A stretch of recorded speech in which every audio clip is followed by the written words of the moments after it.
Today's video is brought to you by Ekster. I am no tree. I am an Ent. The Ents, the Entwives, the Huorns. Today we're going to look at those ancient shepherds of the forest. Build me an army worthy of Mordor.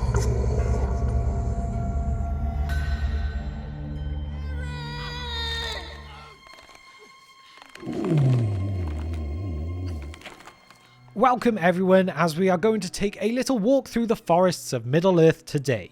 We are going to look at those extraordinary creations known as the Ents, those mysterious and powerful beings created by J.R.R. Tolkien in Middle-earth, and the ones that we first really meet in The Lord of the Rings through Treebeard. They hold a deep-rooted place within Tolkien's legendarium, and this can be traced all the way back to the First Age, and maybe even before that, but this is what we are going to explore today. My exploration will delve into their origins, their mystical role in the great music of the Ainur, and delve into intriguing early concepts of an evil Treebeard, so you gotta make sure you stick around for that one. A key enigma that has puzzled fans for ages is the fate of the Entwives, the ones lost since the War of the Last Alliance. Their enduring mystery and the ancient nature of the Ents, deemed by Gandalf as the oldest beings in Middle-earth, offer a rich tapestry of lore to uncover. So sit back, relax, get yourself comfortable, and let's see what we find out today. My home lies deep in the forest here. Before these tree creatures were ever given the name of Ents, they came to the mind of Tolkien. He was inspired by none other than Shakespeare, and this came from the play of Macbeth. There is that prophecy in Macbeth where it says how he will be king until the Birnam Woods come to Dunsinane. And well, with the way that all that plays out in the play, Tolkien was a little disappointed. Since trees can't walk, nor could a forest take up arms with a mind to violence, Macbeth mistakes his position as safe. The play resolves this with the soldiers felling the trees and marching with the branches held aloft, which gives the appearance of a forest on the march, of Birnam Wood coming to Dunsinane. This upset Tolkien, as he thought the idea of the forest coming to life was more interesting in his way of thinking had it come to pass more literally. In the Road to Middle-earth book, authored by Tom Shippey, it tells us that Tolkien transformed the scene from Shakespeare so that his trees could actually march to war, which gives us the creation of the Ents and Entwives, the ones known widely as the shepherds of the forests, with the Entwives being the ones who had been missing for nearly some 3,000 years, being from the time of the War of the Last Alliance with Sauron. When Merry and Pippin encounter Treebeard in Fangorn Forest in The Lord of the Rings, it has been a long time indeed since the Entwives have been seen. We will come back to this in a minute. After all, the knowledge Tolkien possesses led to the revisions within the larger legendarium of all of Tolkien's works, and Tolkien himself in fact explains this within letter 281 of the Letters of J.R.R. Tolkien. There are or were no Ents in the older stories, because the Ents in fact only presented themselves to my sight, without premeditation or any previous conscious knowledge, when I came to chapter 4 of book 3. But since Treebeard shows knowledge of the drowned lands of Beleriand, west of the Mountains of Lune, in which the main action of the war against Morgoth took place, they will have to come in. The revelation in Tolkien's letter, where he acknowledges the Ents' unexpected emergence in his writing, is a testament to the organic nature of his world building. This quote not only underscores the spontaneity in Tolkien's creative process, but also highlights the Ents' significance as beings deeply rooted in Middle-earth's history. Their late introduction into the narrative suggests an adaptability and depth to Tolkien's world, allowing it to evolve and expand even during its creation. In the published Silmarillion, we first hear of the Shepherds of the Forest in the chapter of Aule and Yavanna. This quote is a bit long, but I do feel it is worth reading in full, and, I never really need a second reason to quote the Silmarillion either. Here we get a reason for their creation, their place in the order of things, and the great music of the Ainur. All have their worth, said Yavanna, and each contributes to the worth of the others. But the Calvar can flee or defend themselves, whereas the Olvar that grow cannot. And among these I hold trees dear, long in the growing, swift shall they be in the falling. And unless they pay toll with fruit upon bough, little mourned in their passing. So I see in my thought, would that the trees might speak on behalf of all things that have roots, and punish those that wrong them. That is a strange thought, said Manwë. Yet it was in the song, said Yavanna. For while thou wert in the heavens, and with Ulmo built the clouds and poured out the rains, I lifted up the branches of great trees to receive them, and some sang to Iluvatar amid the wind and the rain. Then Manwë sat silent, and the thought of Yavanna that she had put into his heart grew and unfolded, and it was beheld by Iluvatar. Then it seemed to Manwë that the song rose once more about him, and he heeded now many things therein that, though he had heard them, he had not heeded before. And at last the vision was renewed, but it was not now remote, for he was himself within it, and yet he saw that all was upheld by the hand of Iluvatar, and the hand entered in, and from it came forth many wonders that had until then been hidden from him in the hearts of the Ainu. Then Manwë awoke, and he went down to Yavanna upon Ezelohar, and he sat beside her beneath the 2 trees. And Manwë said, O Kementari, Eru hath spoken, saying, Do then any of the Valar suppose that I did not hear all the song, even the least sound of the least voice? Behold, when the children awake, then the thought of Yavanna will awake also, and it will summon spirits from afar, and they will go among the Kalvar and the Ulvar, and some will dwell therein, and be held in reverence, and their just anger shall be feared. For a time, while the firstborn are in their power, and while the secondborn are young. But dost them not now remember, Kementari, that thy thoughts sang not always alone? Did not thy thought and mine meet also, so that we took wing together like great birds that soar above the clouds? And also shall come to be by the heed of Iluvatar, and before the children awake there shall go forth with wings, like the wind the eagles of the lords of the west. Then Yavanna was glad, and she stood up, reaching her arms towards the heavens, and she said, High shall climb the trees of Kementari, that the eagles of the king may house therein. But Manwë rose also, and it seemed that he stood to such a height that his voice came down to Yavanna as from the paths of the wind. Nay, he said, only the trees of Aule will be tall enough. In the mountains the eagle shall house, and hear the voices of those who call upon us. But in the forest shall walk the shepherds of the trees. This, albeit long passage from the Silmarillion, offers a profound insight into the mythological underpinnings of the Ents' existence. It illustrates how the Ents were conceived as guardians of nature, embodying Yavanna's desire to protect the Ulvar of Middle-earth.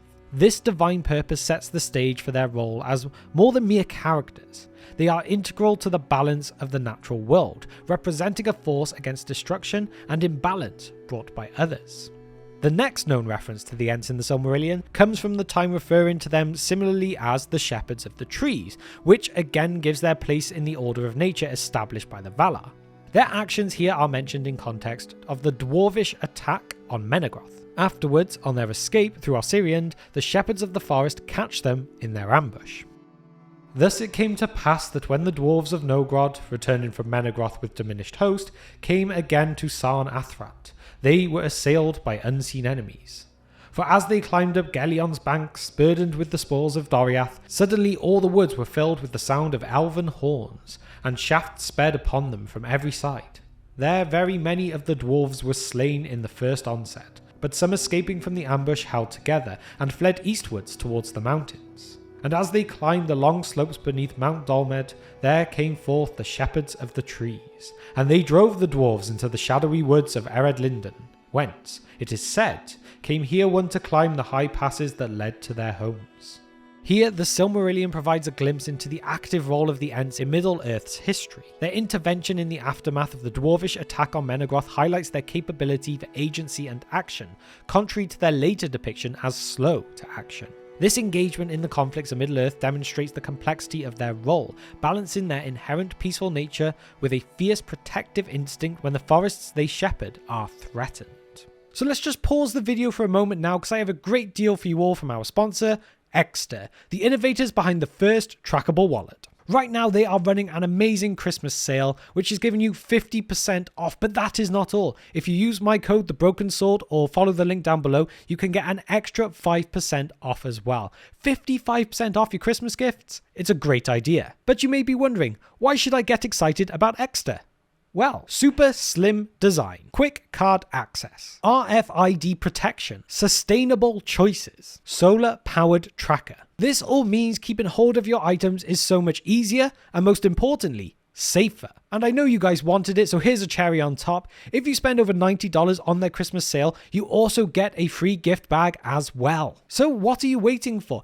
Ekster wallets are really the perfect gift now that we are in the Christmas season. All you've got to do is use my code, The Broken Sword, or follow the link down below, and you can get that massive 55% off. Trust me, your pockets will thank you.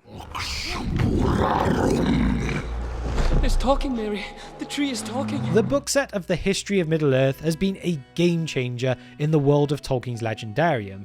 After it was edited by his son Christopher, it brought out so much more hidden, unfinished information that most fandoms wouldn't even get to blink at. We get to see how the stories unfold, how Tolkien's mind evolved as things became uncovered to him. And one of these revelations is how in the earlier drafts of The Lord of the Rings, Gandalf was not imprisoned by Saruman the Wizard. No, he was imprisoned by Treebeard, an evil Treebeard. Treebeard who was actually at this point a giant. In this earlier version, Treebeard was definitely a malevolent character. He was evil. But then of course, this all changed over time. It was Saruman, in fact, who did keep him hostage, and Treebeard became the leader of the shepherds of the woods, of the forests, and, well, everything we know goes on from there. This character concept for Treebeard underwent, of course then, significant changes during the whole writing process. He got taken out and Saruman became the one who captured Gandalf, and Treebeard evolved from that original, darker character into the wise and benevolent guardian of the forest. It is quite an extreme reimagination to become the leader of the Ents, but it is a change that seemed to work quite well for the story in the end. When Treebeard meets Merry and Pippin, we get an indication to just how ancient these beings truly are, as the claim is astonishing.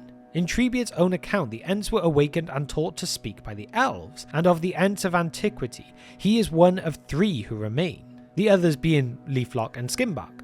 We know that he is aware of the First Age because his song, in which he tells of roaming the woods of Middle-earth, names the regions of Beleriand, which at the time of the Lord of the Rings, and indeed Treebeard mentions this in his song, speaking of a land destroyed which now lies beneath the waves.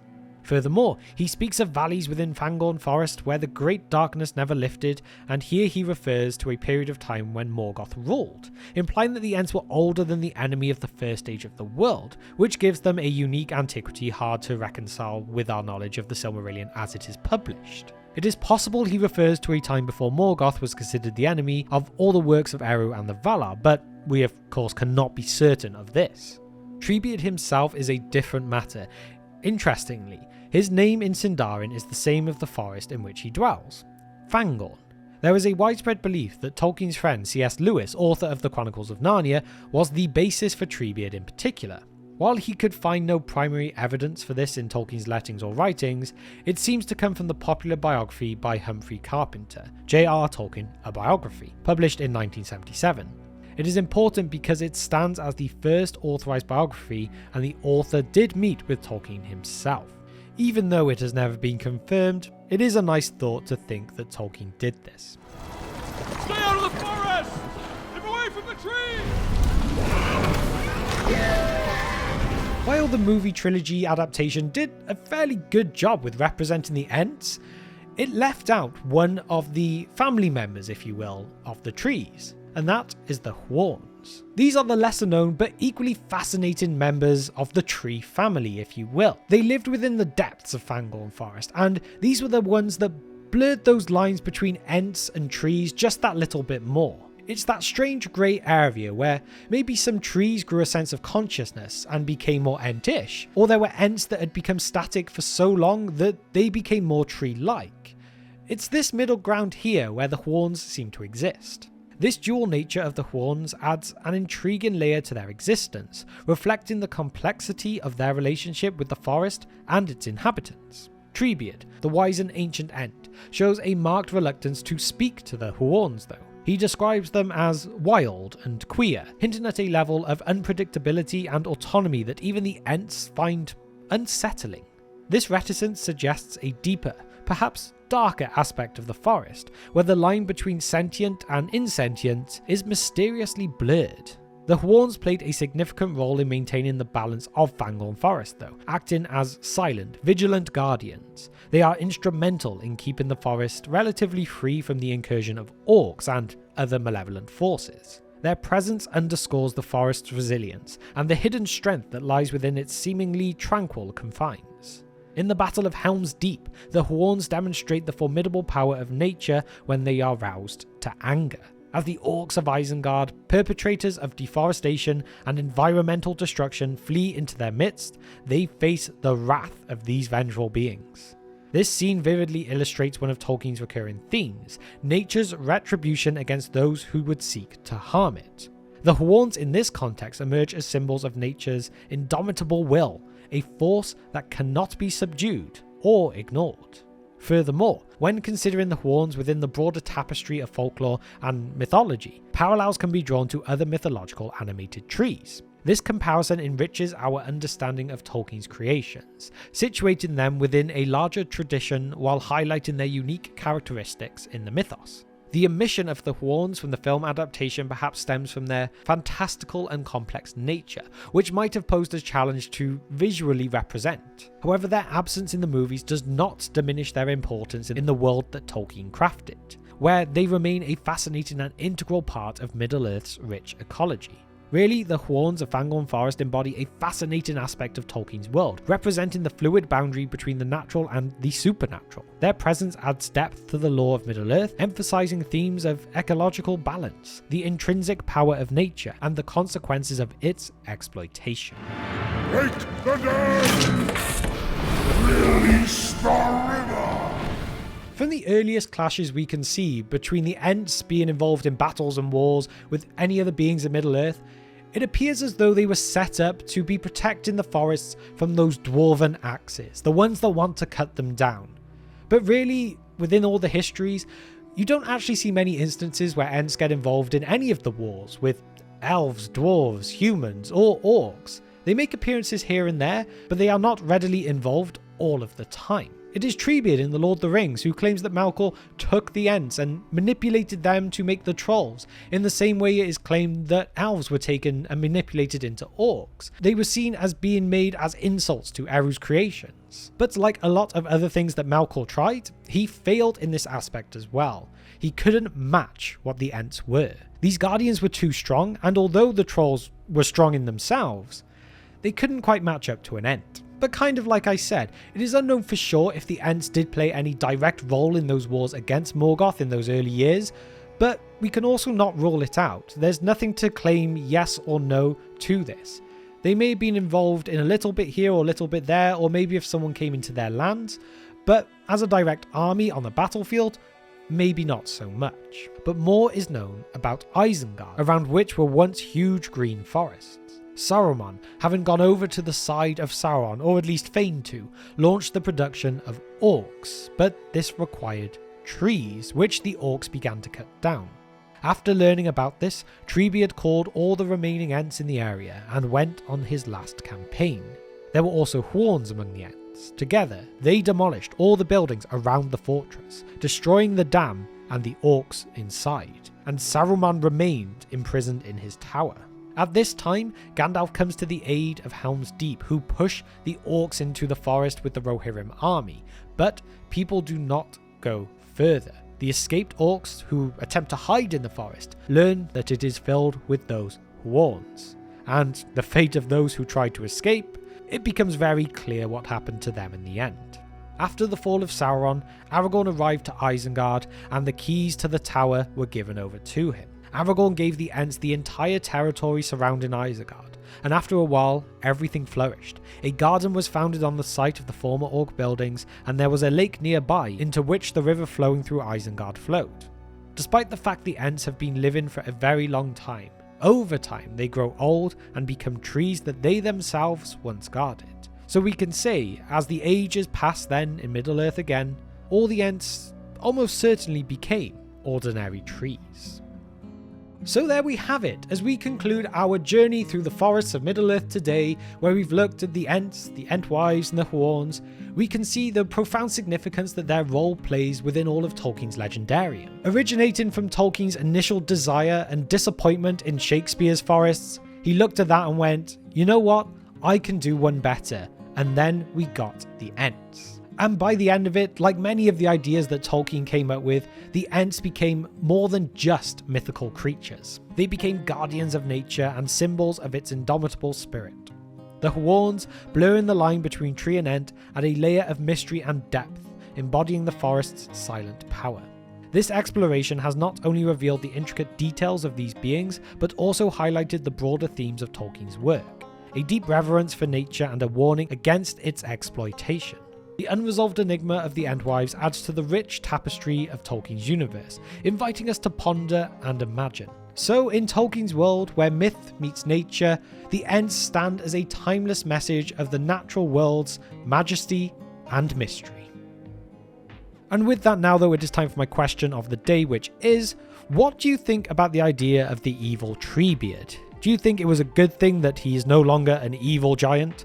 Or would you have actually quite liked to have seen how that idea would have evolved? Let me know your thoughts and theories on how this may have worked out in the comment section down below. And now to shout out our patrons. You guys are continuing to support our short film The Guard. We are making good progress and I cannot thank you all enough. We of course have the Fire Demon tier member of Nashith and the Wizard Staff tier members of Andrew and Hunter. So finally, if you've managed to reach the end of this video today and you really enjoyed what you've seen, then please do consider hitting that subscribe button and getting that bell icon with all notifications ticked so that you will know when all future uploads go up. And so, thank you for spending just some of your time with me today, and I will see you next time on The Broken Sword.